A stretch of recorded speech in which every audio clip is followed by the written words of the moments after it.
Welcome to the Skeptic Zone, the podcast from Australia for science and reason.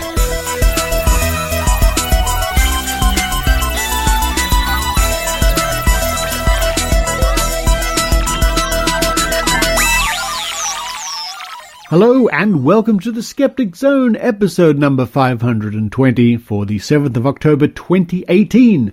Richard Saunders here with you from Sydney, Australia, and we are all very excited because our first guest for Skepticon, the Australian Skeptics National Convention, arrives in a couple of days, Yvette D'Entremont, the Sci-Babe.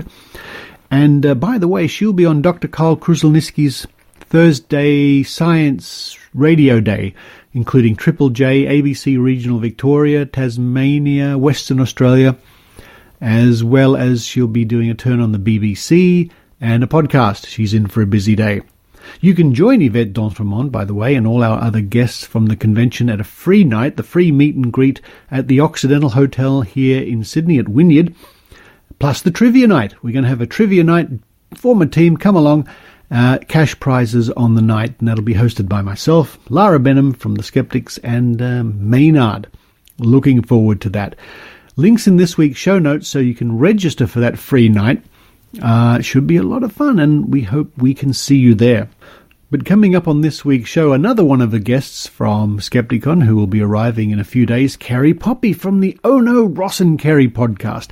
She's going to be telling us what to expect at her talk at Skepticon, but also more about the podcast itself. They show up, so we don't have to. Following that Maynard's spooky cat action, Maynard chats to Dr Kersti Seksel about cats. Now, she is from the Sydney Animal Behaviour Services, and she knows more about cats than I know more about cats, than you know more about cats, than Maynard knows more about cats. She knows a lot about cats. Why do cats do the things they do? We often wonder. If you're a cat lover or you don't love cats, you'll find this interview very interesting. Following that, a bit of news about the dinner meeting, the Skepticon dinner, I should say.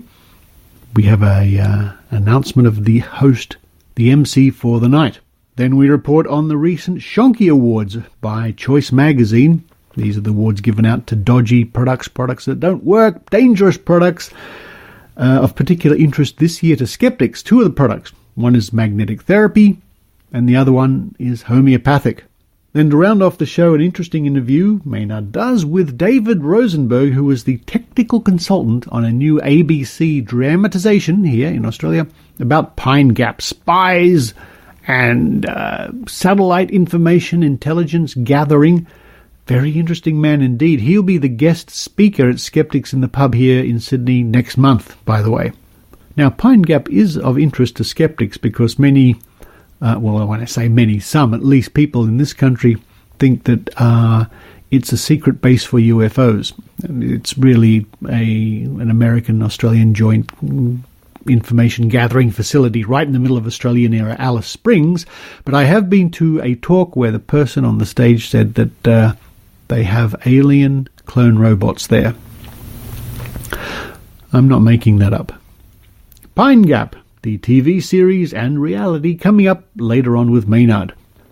But now it's time for me to run downstairs, try something I saw on the internet, which is beating up an egg, or a couple of eggs, then drizzling them onto a pan of hot oil in a sort of crisscross lattice formation, letting that cook a little bit, then rolling that up. I wonder if that'll work. Well, I try that. I hope you enjoy the Skeptic Zone.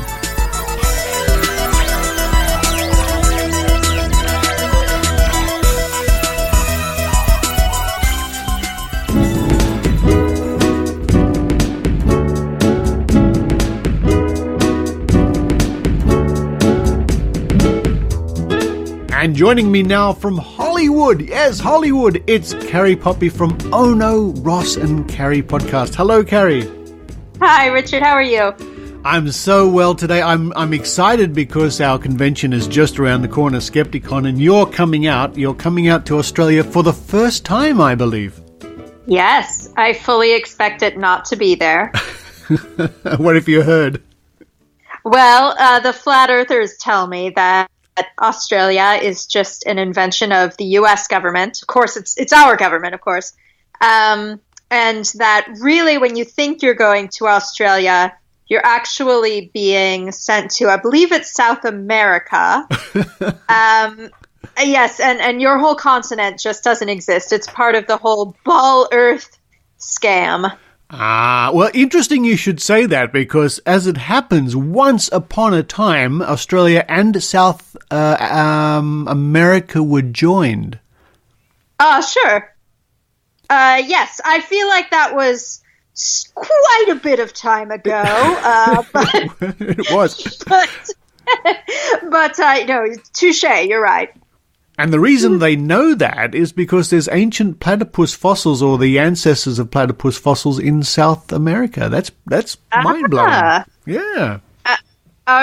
Is Australia overrun with platypi? Oh, yeah. Yeah, it's getting pretty bad. We've got platypi catches. I mean, I've seen 2 or 3 in the wild in my whole life, mostly in zoos, however. They're so cute. Okay. They're so cute. And they're tiny. And when you visit, you might be able to see one for yourself. Oh, yeah. I mean, the platypus is so crazy. What are you? Are you a mammal, but you lay eggs? Oh, no, it's too much. And the males have poisonous spikes. Oh, is that right? Yeah, See? it gets pretty wacky. They're everything. Now, for those people who don't know, and there can't be many of those, about Ono, Ross and Carrie, because, you know, Carrie, I was having a think before chatting to you, and I remember interviewing you and Ross in Las Vegas in a hotel room many years ago, because you were starting a great new podcast called Ono, Ross and Carrie, or you just started or something like that. But for the people who may not have caught up with that, what's the general idea of your podcast? Sure. So we've been doing it for 7 years, and that was 2011, and we had started it that March, and I think our interview with you was that July. So we were very, very much babies at the time. But the show's an investigative journalism podcast, and what we do is we investigate all sorts of extraordinary claims by taking part ourselves. So sometimes we go undercover. We joined the Church of Scientology for a couple months. We joined the Mormon Church. But then other times we will just try anything that's kind of off the beaten path for ourselves. And that might mean getting fire cupping, or doing ear candling, or trying some new weight loss method that seems a little questionable. And we let ourselves be the guinea pigs for all of these things, and try with a sample size of 2 to see how much it really holds water. You must have had some remarkable experiences, and I don't want to spoil anything for our convention audiences, because I'm sure they'll be really looking forward to some of the more bizarre things that you've gone through. But it's interesting you do try all these things like alternative medicine. You must have met some pretty interesting people along the way too. Definitely. Yeah, people who believe truly extraordinary things. And it does seem like each modality or each belief system attracts a different kind of person. I feel like a very different person is attracted to, say, Scientology as opposed to the Self-Realization Fellowship, which is an Eastern philosophy. But at the same time, I hate to say it because it's such a warm and fuzzy, obvious thing to say, but it is true. The more you hang out with all these groups, the more you realize, oh, these are normal people. We all have these wants and desires for community and belonging, and for sort of a silver bullet that's going to cure our problems. And it really humbles you. It really makes you realize, oh, I'm not smarter than these people just because maybe I've realized this one thing that they believe, isn't based in fact. Yeah, you make an excellent point, Carrie. And you would also, I imagine, find people along your adventures who would look at other people in other groups as being the crazy ones. Yeah, there's some of that. And some groups are better about it than others. I think of the Mormons were actually very self-aware about that. They would say, oh, well, every religion has some bit of truth in it, and they compared it to a bolt of lightning that lights up the sky for a second. And for a second, you can see everything around you, and then it goes dark again. And they said religions like that, it may give you these sort of flashes of awareness. And every religion does that. We just happen to think ours gives a little more light. So, that was a much more humble perspective, though at the end of the day, they'd still say they were the most right ones. Right. But then there are other groups that would full on mock a group that to me seemed to be pitching a pretty similar idea to their own. So, for example, the Aetherius Society, which is a UFO-believing religious group, they would make fun of the Raelians. Oh, these crazy Raelians. How can they believe what they believe? Well, the Raelians also believe that that aliens communicate with us and that they seeded humanity. And to me, their belief systems looked very, very similar, but to one another, outrageous. Yeah, that's quite interesting. Now, how do you and Ross decide what to look at or what adventure to do next? Oh boy, it's a bunch of different factors that come together. We have this master list of potential investigations, we call it. It's a Google Doc we both share, and right now I want to say it's 14 pages long. Wow. Single-spaced, so we will never run out. But we're constantly given suggestions from our listeners. We probably get a dozen a day, I'd say. Wow. Recommendations of things, and we still hear new things all the time. So we'll kind of let those percolate in our mind, but we really want to go after the things that get us excited because, as I'm sure you know, storytelling is the best when the person involved is excited about it. Yeah. So we look at our list, and we also just look at what's going on in the area, and we just kind of let that guide us. Sometimes we will look at what's in the news, and if it's something that's really pressing and we really want to give our perspective on that topic right away, we'll do that. But honestly, that's more rare. We're also beholden to the schedules of all of these teachers and gurus who travel around the world. And sometimes we'll say, oh, they're coming tomorrow. Let's go. Now, as you said, you've been doing this for quite a number of years now, and I salute you for that. I know what it's like to do a podcast year after year after year. And I trust that you and Ross are still really, really getting a lot out of it personally. Yeah. It's so fun. I mean, I'm so glad that we chose something that involves so much adventure because we're both just kind of adventure junkies. And it's always a blast. Yeah. That's great. That's good to hear. And I think it comes across in the show that you have genuine interest in the topics you cover and the people you meet. And as you say, you turn up so we don't have to. Yes, that's right. We were kind of regretting showing up because we've been drinking our own urine for 2 weeks. But we didn't know we would actually end up doing it, but a few people had asked for it over the years, and then during our fund drive last year, we said, okay, if we get 4,000 new members, wow, we'll drink our own urine. And we thought, oh, that's such a huge figure. There's no way. Oh, blew right past it, Richard. Easy peasy. We thought, oh, no. What have we done? So, yes, we do show up so you don't have to, and sometimes to our own detriment. I don't know where to go now. Hang on a second. I've got the giggles now, Carrie. I was just going to think, well, Skeptic Zone listeners, you don't have to worry about that. I'm not about to offer that for more subscribers. You're a wiser man than we. No, because you show up and we don't have to. You do that crazy stuff so I can sit back and enjoy it, and the listeners all around the world can sit back and enjoy it. Carrie, where can people go to enjoy Ono, Ross and Carrie? Oh, all the usual podcatchers have it. If you'd like to listen to it right off the website, though, we're at MaximumFun.org. And then you just pull down the show drop-down menu and find us.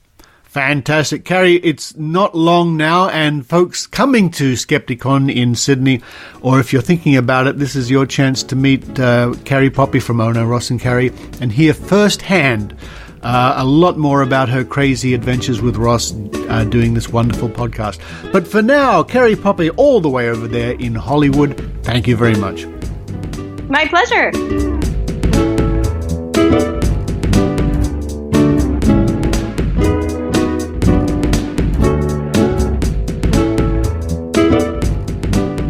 Hello, listeners of Maximum Fun. I want to tell you about our newest podcast that tells you all about the truth of the flat Earth. Have you been looking out over the horizon and you've been thinking, wait a minute, this doesn't look round. I've been lied to my whole life. What is NASA doing with $52 million a day? Come on. We explode the myths. Just kidding. We're Oh No, Ross and Carrie, and we investigate extraordinary claims. That's right. We investigate extraordinary claims firsthand. We go undercover in fringe groups. We get alternative medicine treatments. And we hang out with people who have unusual beliefs, like flat earthers, 9/11 truthers. We do ghost investigations. We've joined Scientology, and we got baptized in the Mormon Church. If it goes bump in the night, then so do we. Why don't you check out Oh No, Ross and Carrie at MaximumFun.org.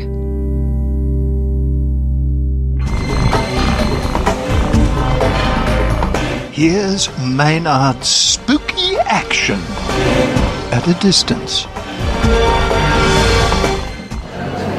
Oh, look, one of the very interesting speakers here today was Dr Kersti Seksel. She was talking about cats and what you can do with them and what you need, and I certainly learned something. Being a non-cat owner, I think I made the right decision in not having one, because if you're not home a lot, cats get sad or annoyed or angry. How do they go? I think all animals need company. Humans, same. So I think you can be a cat owner, a dog owner, and not be home a lot. I mean, I travel a lot around the world, but I make sure that my animals are looked after either by my husband or somebody else. Someone else there, right? Yeah. What is the one problem and things? Because I learnt many things about that. For most people have litter trays that are too small. Mm-hmm. They don't have enough of them. That's another thing. In fact, my dad had a cat, Tinker, and Tinker would just go poop in one litter tray and would want another tray. So he had like 4 litter trays for one cat. So is that because he's learnt that, or do cats normally like to have fresh litter trays all the time? Oh, absolutely. How often do you want to go to a toilet that hasn't been flushed? But truly, they do, they need a litter tray that's comfortable for them to get into. If they're older and a bit arthritic, then climbing over high sides is going to be hard. If you're tiny, you need to get one that's comfortable to get into. And clean. They've got to be large too, like you were saying. So if you go to a pet store, there's probably going to be a litter tray that's not big enough. Absolutely. We can't buy them in Australia yet, but, watch this space. Hopefully we're going to be able to do it. But we can go to all sorts of... so what size would you recommend if you're looking for something for a cat litter tray? For me, I look for a litter tray that's 1.5 times the length of the cat, including the tail. So that's fairly big. And, your dad's story about the cat, if there was a small left litter tray, maybe if it was large enough, he could poop at one end and pee at the other end. Okay. But if it's dirty, nobody likes them very much. What do you think of the expensive solutions like plumbed, laser-activated things that cats can hop into, or teaching them to use a human toilet? Are there any of those ideas a good one or not? No, I don't like either of those ideas. No. I have one of my colleagues, in fact, who was a presenter on ABC Radio, who bought a cat automatic cleaning thing. Way expensive, and it was best environmental enrichment for the cat. He'd step in, get all the mechanics to work, and step out and watch it all go, and never used it for a litter tray, but loved it as a toy. And really, if you know how cats, when they eliminate, they've got to dig a hole, and then they've got to circle and dig a hole and circle, and then they cover. You can't do that on a human toilet, so you actually stop normal behaviour for cats, and you can actually cause some problems. So, sounds good for us, not good for the cat. Now, obviously, you've done a lot of behavioural looking at cats over the years. What's the strangest behaviour you've noticed in a cat that maybe you're able to solve or go, that's why that's doing that? It's a good question. We don't really talk about animals having strange behaviours as such anymore, because what I deal with animals with mental health issues, and it'd be like asking a psychiatrist, what's the strangest behaviour you've seen with a human with a mental health issue and you've been able to resolve? So, we see animals with obsessive-compulsive disorders. We see animals that have all sorts of other anxieties or post-traumatic stress disorder. We see all that. And so we can help them all, but they're, it's the way they manifest is the way cats behave rather than the way that, you and I might think of funny. And there's some pretty... awful things, I think, when you look on, funny cat videos. When I look at them and I say, oh, that's not funny at all. That poor animal is really suffering. What about a clinical pharmaceutical intervention with animals? I've always thought that's a bit odd because it's very hard to tell exactly what's going on because they can't tell you how they feel. Do you believe in, cat antidepressants or anything like that? Absolutely. Oh, yes. Yeah, absolutely. 20% of people have some sort of mental health disorder that's going to need some sort of intervention sometime during their life. Same with dogs and same with cats. And we work a lot with paediatric psychiatrists, and pharmaceuticals by themselves are not the answer by any stretch of the imagination. So always when we have animals with issues, we will do behaviour modification with them, change their emotional response to things, manage their environment as best we can so that, if the cat's distressed because the litter tray is dirty, the owner has to go and get a bigger litter tray, clean it out more often. But if they really have a psychological problem to the point where we have a neurochemical imbalance, they often need to have psychotropic medication to help them do that. Can you take blood tests? Is there any blood markers from the animals you can do to help them work out what the balance should be? We don't do that routinely. We do blood tests before any animal gets put on medication to make sure that their liver and kidneys are working properly, so that they can actually metabolise the medication and flush it out. Make sure there isn't another disease process, because sometimes what you see as a behavioural disorder is actually a cat that might have another disease. So sometimes cats that vocalise a lot might have thyroid disease. So we can fix up the thyroid disease without even going near pharmaceuticals for the brain, because we're actually dealing with the underlying medical problem. And I love how you said cats don't know how to apologise, because like a dog will roll over on its back and go, oh, that's okay, sorry, and be submissive. But cats won't do that, even in a group? No, they don't have that ability. It's not part of cat language. Didn't evolve with dogs and people. We didn't domesticate the dog. We actually mutually grew together, which is why dogs and people we talk about, it's sort of a co-domestication, for lack of a better. But cats were always, doing their own thing. Didn't they kind of turn up in Egypt and they thought, hey, they'll keep mice away from the granaries? Exactly right. But that wasn't the cat's idea, was it? They were just going to eat the mice anyway. They were going to eat the mice anyway. Cats are very good at finding out where's good for them to be. And, the cat, when you think about its history in the world, sometimes they were really looked upon as, gods or goddesses, and the Egyptian culture certainly did that. And in the old days, if your cat died, you had to shave off your left eyebrow as a sign of mourning. Then cats were kind of, in the Middle Ages, if you're a woman and you had a cat, you were burned at the stake because you were a witch. So cats went from being highest of high to the lowest of low. And now it depends on how you feel at cats in society, whether you think they're the highest of the high or the lowest of the low. Now, cats can't read or watch television because of their vision, so they just happen to be staring at stuff. But when they're looking at a spot on the wall, because their vision's outside ours, are they seeing something in the ultraviolet spectrum, like maybe some old mouse pee or something like that? What are they seeing that they're sort of staring at? Do we know? Well, the interesting thing is they can watch television these days because in the old days, the pixelation wasn't fast enough, so what they saw was a whole pile of slow pictures, and whereas now, because it goes so fast, it actually looks like moving pictures. You remember in the old days when they had to whir this thing around, and what is it? It wasn't a kaleidoscope, I can never remember the name of the thing. So they actually think it could be a window on real life. Is that what they think sometimes? And they actually make television shows for cats now, and little iPad toys that they can play around with and move things around. And so, I think they are watching things now that perhaps, that we couldn't before. Dr. Kersti, one last question for all those people out there that love pampering their cats. What's the one thing you shouldn't feed the cat that is actually not good for them, and people always make the mistake of giving to them because their cats want it? It's a good question. I mean, chocolate isn't good for cats. Mostly they can't taste sweetness, but that isn't good. But there's a lot of poisonous plants that people have in their like lilies, for instance. They don't feed it deliberately to them, but they might have lilies inside the house, and of course they're toxic to cats. So whenever you see lilies and if you have a cat, don't put the two together. And where can we find you online and get that book that sounds impossible to me, How to Train Your Cat? Get out. Training Your Cat was the first book I wrote. You just go to my website, www.sabs.com.au, and we can organise a copy. So SABS is for Sydney Animal Behaviour Service.com.au. Thank you. Thank you.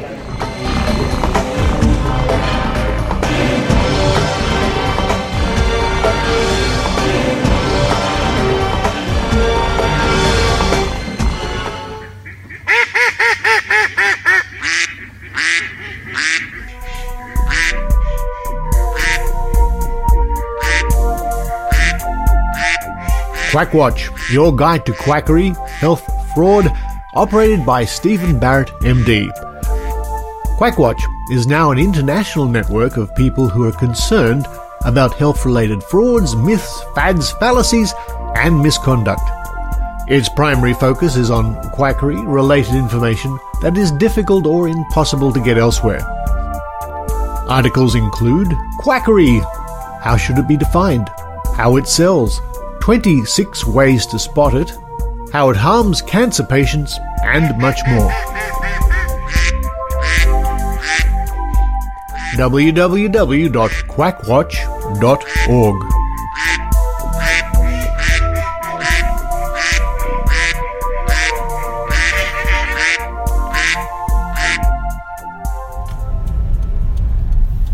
We're driving through the back streets of Glebe at the moment. I'm with Maynard, and the big news, folks, is Maynard is going to be the host, the MC of the Skepticon Dinner. Maynard, what can people expect? They can expect food, some drink, perhaps some wine, if that's their kind of thing.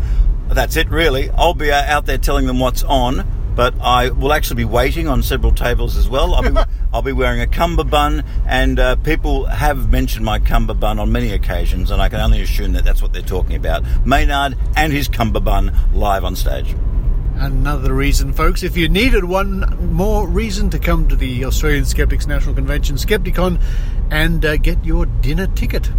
Yes, if you aren't coming, you're a fool to yourself and a burden to others.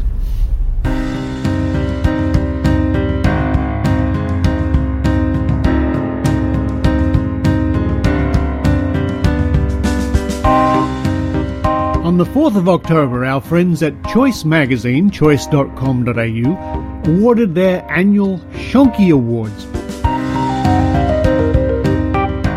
Now, these awards are akin to the Australian Skeptics Bent Spoon Award. A Shonky product means dodgy, doesn't work as advertised, could be dangerous in some situations. For example, one of the awards this year went to something called Portacots, which is a baby's cot, a portable baby's cot, that was found to be unsafe. Of note this year for skeptics, one of the awards was given to a homeopathic product, Bioglan homeopathic melatonin.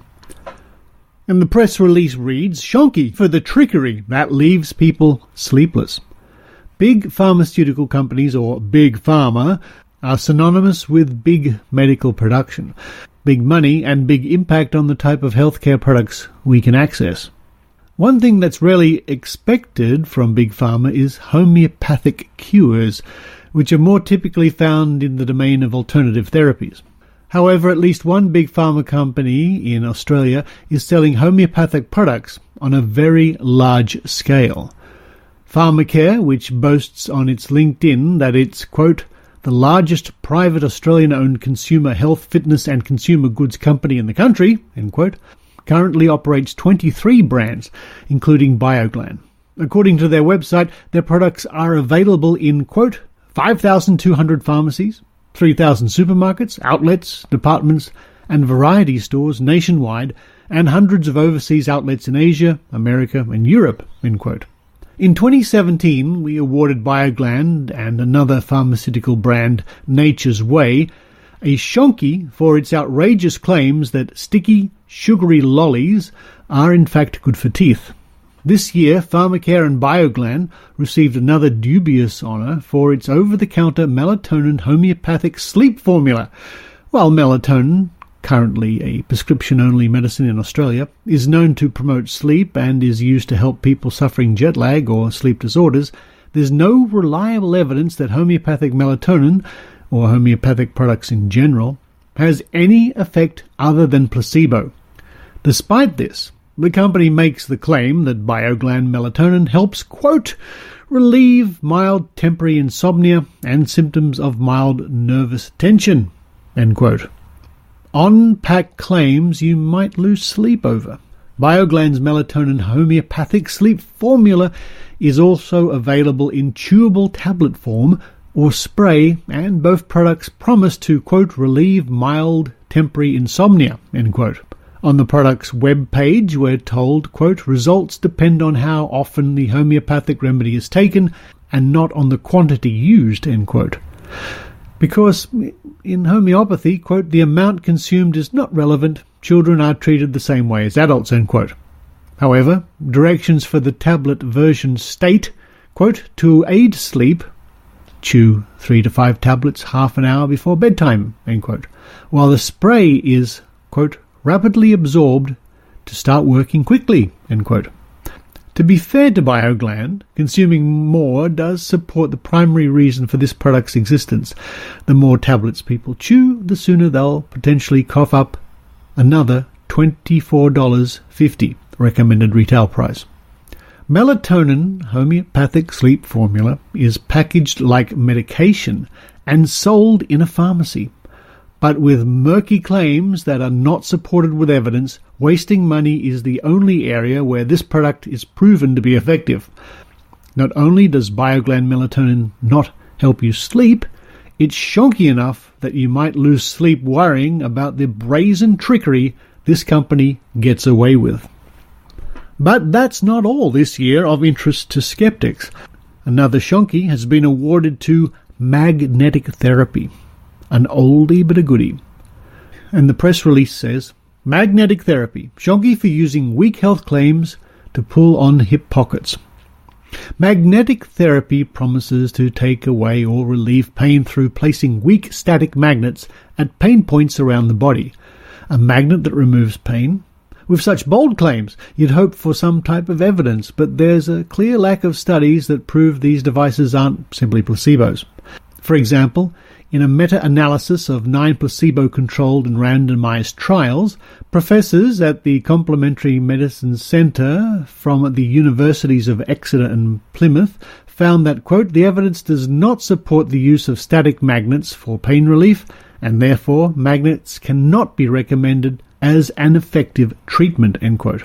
Magnetic therapy devices are often found in major chemists or online, and 2 of the most prominent brands are Wicks and BioMagnetic Sport. When looking on their websites, you'll also find out that they point out that their devices aren't medical treatments. The wording is normally to the effect of, quote, information provided within this site is not a substitute for medical care, end quote. But you'll have to dig past lots of pain relief claims to get to the medical disclaimer. From arthritis to carpal tunnel to headaches, there's a magnet for almost every type of pain. BioMagnetic Sport offers this advice on its online FAQs for people wondering if their device is working.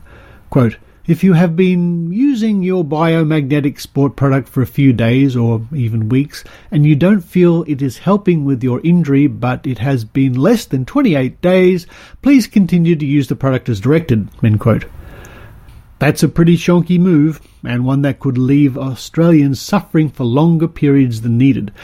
Or worse, if there's a serious underlying medical condition. More pain from high price points. However, it doesn't end at bad advice. Many of the magnetic products on offer will also yank on your bank balance. For example, at the top of the range, the king-size premium wool magnetic underlay from Wicks will set you back almost $500, while the magnetic muscle wrap from BioMagnetic Sport is $49.95, which is much more expensive than common sports tapes and straps. Some of the wackier products in the eyebrow-raising department range are the Wicks ear orbs, recommended retail price of $14.95, that claim to, quote, instantly transform your old earrings into natural drug-free magnetic therapy products, end quote, not to mention suppress appetite and food cravings. Aren't most earrings already drug-free?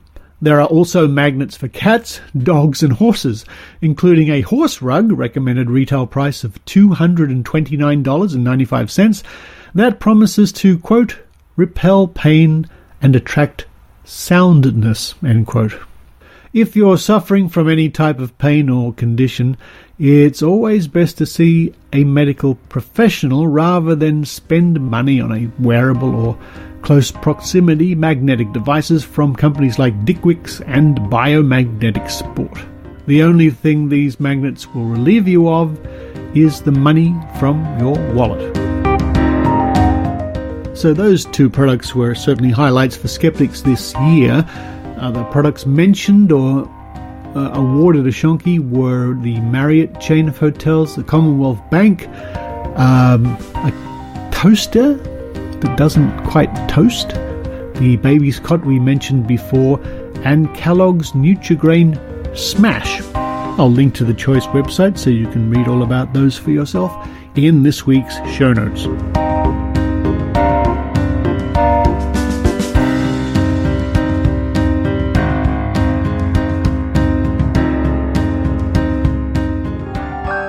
Aliens are probing people and mutilating cows. 9/11 was an inside job. Homeopathy cleared up my athlete's foot. Vaccines cause autism. Not all psychics are con artists.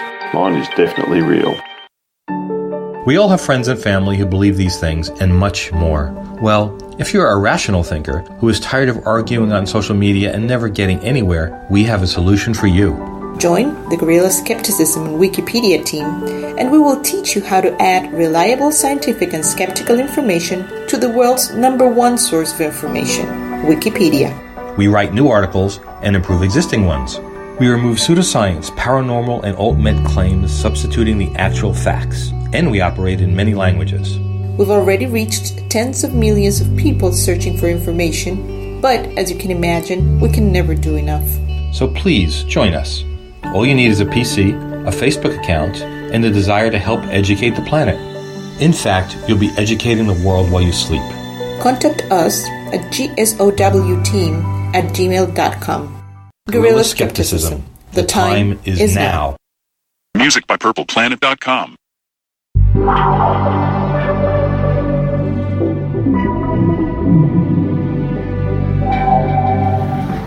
Look, man, I tell you, I'm very excited about a show that's coming up on ABC TV, and I'm with the person who was one of the people behind that. Who have we got here, if you can say? David Rosenberg, the technical and creative consultant. Wow. On the Pine Gap television series. Wow. And of course, now why you? Were you just the guy closest to the door when they said we need someone? Why did they pick you? I was the one the writers found when they Googled Pine Gap, because I wrote a book called Inside Pine Gap, The Spy Who Came In From the Desert, back in 2011. So they contacted me and asked me if I'd like to discuss being a consultant on the series. And I believe you used to work for no such agency, is that correct? No such agency is correct, yes. Wow. And I would like to point out that they do have the world's biggest car park, because if anyone has had a look at the NSA building, they've got to be doing something in there because it's huge. It is. I've been there myself, and it's a long walk from one end to the other, believe me. Wow. Because you can't say too much about what goes on in there, but immediately I thought, hang on a minute, this is a disinformation program that's going on about Pine Gap, initialised from the NSA. Is that correct? You're telling people that stuff's going on that's not really happening, while the interesting stuff's probably going on at some place in Western Australia that we don't talk about as much. Because that's where they have the submarine transmitters. That's true. I could tell. See, Saunders, I know that. I'm waiting for the aliens to come in. What I could tell you is that the TV series is a fictional drama geopolitical thriller. So it is fiction. It is a dramatization of what happens at Pine Gap. It does not reflect the real world activities that happen at Pine Gap. Because I imagine the real drama at Pine Gap would be on a political level between people trying to get promotions. There's like any business. There's a lot of competition out there. Yes. So so people do go to Pine Gap. Actually, it's a good career move to go there and have some time in the field. All right. What was your specialty? What drew you into that world? Are you an expert in encryptions, or what actually decided? Oh, I'd like to work for this. How'd they pick you? I was a weapon signals analyst. So when the job came up, I applied for it and went to Pine Gap and decided to stay for a little bit longer than originally planned, which was only 2 years.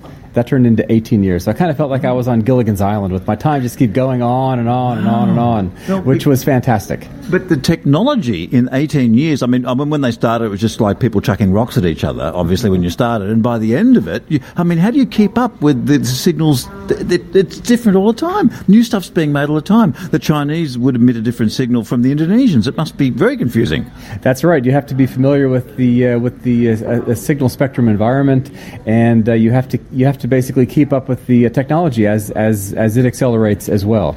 The satellites, with each successive satellite going up, they have enhanced capabilities. So yes, you have to keep your technical skills up to date. So do we still bother flying an Orion aircraft along the fringes of the Indonesian coast so we can pick up on all their signals and frequencies, or that's just we don't need to do that anymore? All that's part of reconnaissance. I don't really know what goes on with the Orion aircraft, but there's certainly every reason to have reconnaissance wherever a government feels it's necessary. And I guess you can't give away too much, but what's your favourite thing about the job? I mean, is there a particular aircraft or a particular weapon that you go, that's pretty fascinating, boy, I could do that all day even more? The exciting part for me was always searching for something new. When you find something that nobody in the community has seen before and you're the first person to find it, that's a buzz. That's a really good accomplishment. Yeah, and then you've got to backtrack it and find out what exactly it is that's emitting that. That's right. You got to go and analyze it. So as signals analysts, that's what we do.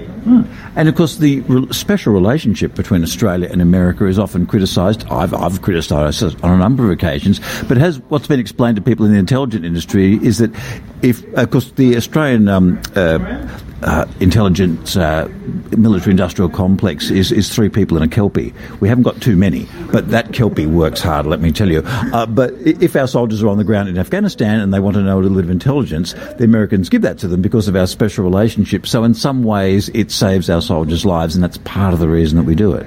That's very, very true, and I talk about that in my book as well. So, especially if you have troops in the field, you have support to military operations, and that's one of the things that Pine Gap does as well. Basically, helping to safeguard the troops that are in either enemy territory, occupied territory, or just doing a peacekeeping mission. Do you think people sometimes overstate the technology, thinking that we can have a safer environment for our troops because the technology will save them in difficult situations? Probably they depend on it too much sometimes.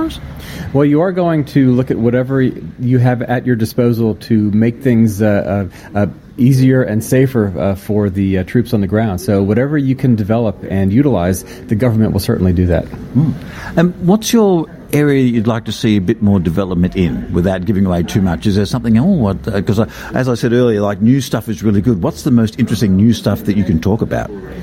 Imagery satellites are quite exciting. It's always good to have satellites that can see as much detail as they can from a very, very high altitude. So is Codename Crystal really old stuff now? That's one of them. Yeah, I mean, you'll see this stuff out on the internet. You can Google it and you'll find a lot of information. Beware though, because a lot of it is disinformation. Be skeptical about it. Well, yeah, exactly, because it's not even disinformation coming from the government. It's just people writing crap. That's true. That's true. It's everywhere, isn't it? And now, where can we see this show and when's it start? Because it's going to be on iView and everything on the ABC, but when's its official air date? Okay, the first two episodes is going to be a double episode airing on the 14th of October. That's Sunday night. And I think it'll be on iView. After that, you'll be able to see all of the episodes. And then if you're overseas, you can see it on Netflix as well. It won't be available immediately on Netflix in Australia, but it will be available on the ABC. Just get ready for it. There's going to be a lot of discussion about it. You'll hear a lot of people in Australia talking about it. Is there a website or something like that we can go to have a look at it? Yeah, I think you just have its own website anyway. Yes, Netflix, I believe, has released some media releases on it, so they might have some more information about there. There's been some promos from the ABC, so you'll be able to if you just Google Pine Gap Netflix, you'll be able to get a lot of information. Cool. And as someone who's now been a technical advisor to a movie, what's a movie you think has some great technical advice in there? I was always a fan of The Hunt for Red October. Yeah, that's kind of cool, but I imagine that stuff's pretty incorrect. I'm pretty sure the inside of a Russian sub doesn't look like that or make that noise, and there isn't a Scottish guy in charge of it either. What's one of your favourite movies that you go, man, that's technically well done?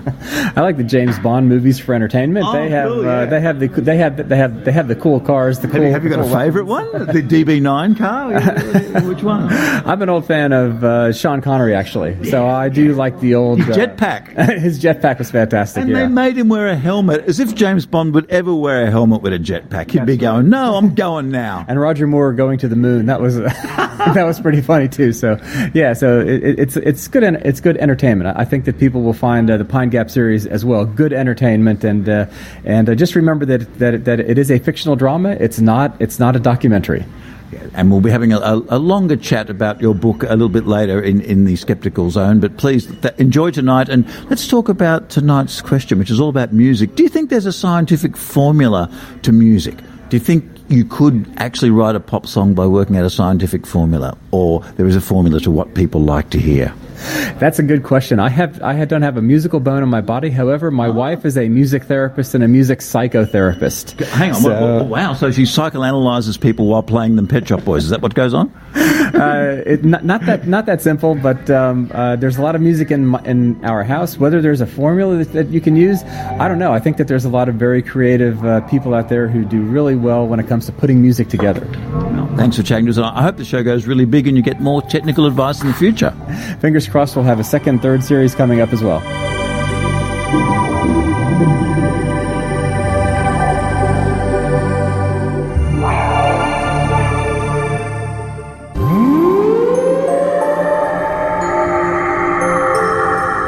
Hey, fellow skeptics. Ben Radford here. With Celestia Ward. Your friendly host of Squaring the Strange. A podcast that looks at topics ranging from legends, panics, and cryptids to media myths, psychology, and folklore. Breaking things down and picking things apart. As we skeptics do. We bring a few different perspectives on things. Celestia, for example, is a witty cartoonist. And Ben is a brilliant writer and longtime skeptical investigator. We don't always agree. But we have fun trying. And we learn new things. Join us for new topics every week or two. Or browse our backlog of evergreen episodes. Available on iTunes and all your podcast feeding troughs. Squaring the Strange. Take care, strangers. Bye-bye.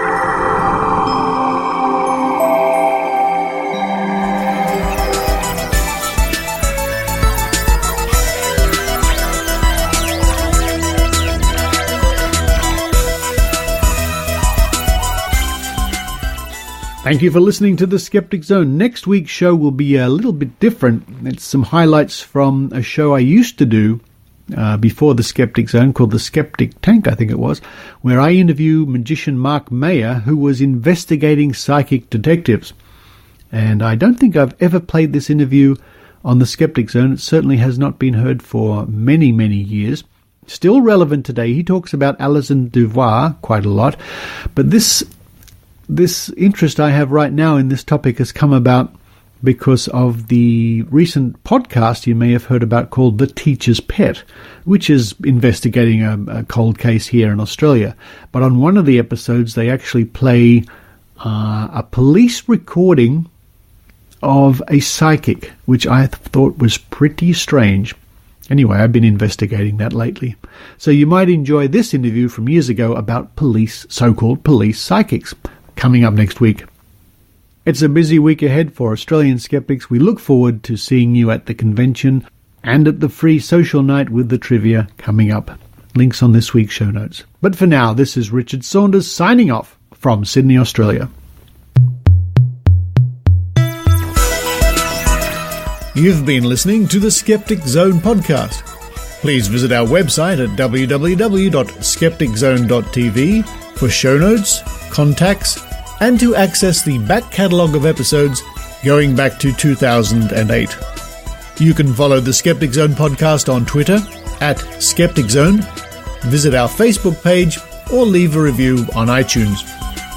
You can also support the Skeptic Zone via Patreon or PayPal. The Skeptic Zone podcast is an independent production. The views and opinions expressed on the Skeptic Zone are not necessarily those of Australian skeptics or any other skeptical organisation.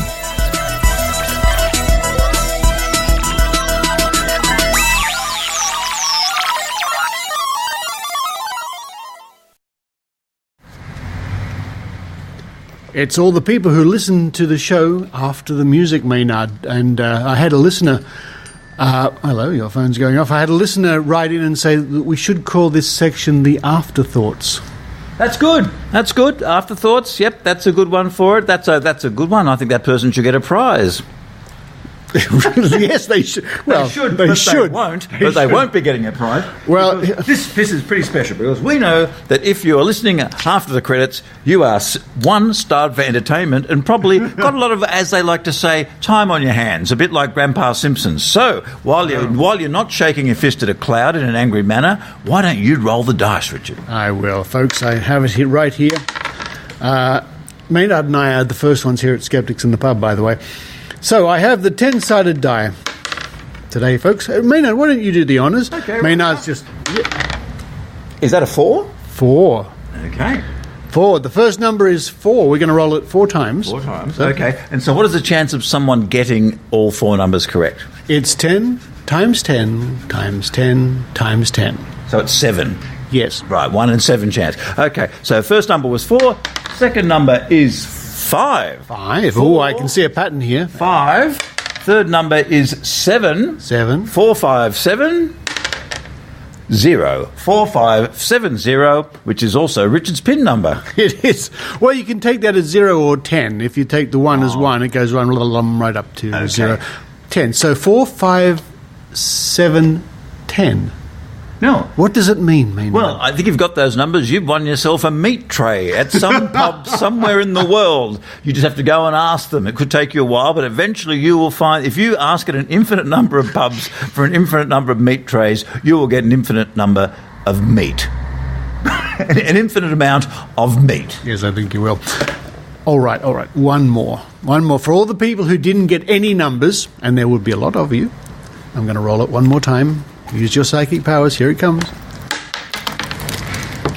3. 3. Well done there. And thank you for listening. We must apologise that there are no cats. So hang on. Here come the Skeptical Cats. Meow, meow, meow, meow. We're the Skeptical Cats. Hi, Skeptical Cats. I believe you've got the power of speech. Yes, we believe in evidence-based talking. Well done, cats. See you later. Meow, meow, meow. That's amazing.